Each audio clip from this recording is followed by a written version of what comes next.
E aí pessoal, beleza? Aqui seria a parte de comando manual que a gente vai estar colocando na nossa impressora.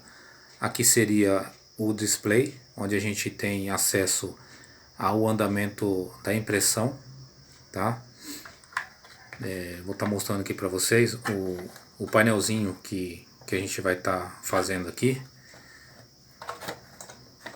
Vou dar uma breve explicação aqui, pessoal. Aqui seria a chave geral para a gente estar cortando energia que vai para toda a eletrônica da impressora.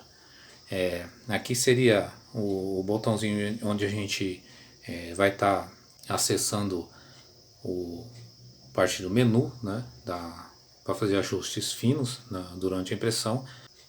Aqui seria uma chavinha para a gente estar acionando algum dispositivo, né, que ainda não escolhi. Esse daqui seria também um outro dispositivo. Esse daqui seria para a gente estar ligando e desligando o nosso controlador dos coolers, que seria o termostato. Beleza, pessoal? Se liga aí nos próximos vídeos que a gente vai estar mostrando mais a respeito da nossa impressora réplica Ender 3. Um grande abraço, te vejo lá.